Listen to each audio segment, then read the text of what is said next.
During the day, while other inmates were out for activities, the two split up the work. One pretended to paint the wall while keeping watch, and the other hid inside, sawing through the ventilation grate. Mike had even figured out ahead of time how to collect the metal shavings. He lined up a row of small magnets, wrapped them in brown paper, and placed them on the floor. Every bit of falling debris stuck to the magnets and was later flushed down the toilet without a trace. On top of that, they soundproofed the bed legs to avoid any noise when moving the frame.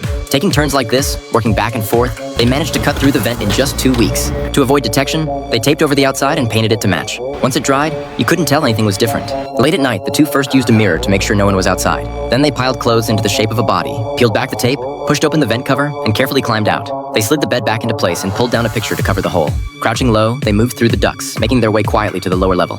It was pitch black down there, but both men could barely contain their excitement. They followed the pipes for a long time without finding an end. So Mike suggested they split up and explore different directions. The next day, they carefully compared their positions above ground with where they'd ended up the night before. That night, they went back in and continued searching for an exit. This time, John went deeper and caught his first glimpse of the prison's outer wall, but a thick barrier stood directly in the way.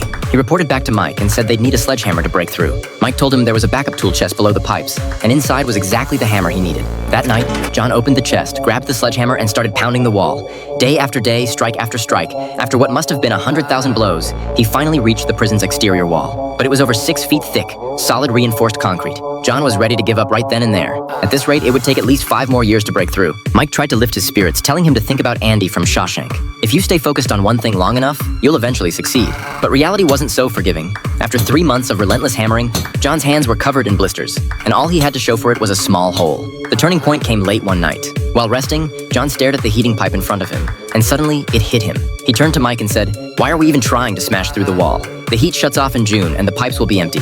All we have to do is cut a hole in the pipe, crawl through to the other end, and break out from there. We could be done in 2 weeks."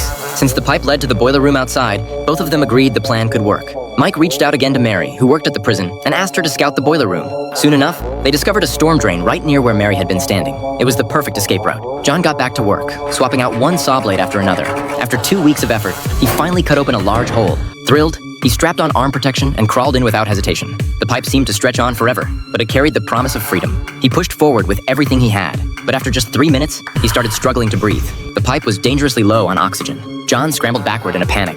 Luckily, the exit wasn't far, otherwise he would have died in there. To solve the oxygen problem, John came back the next day with a long plastic tube and a small fan attached to one end.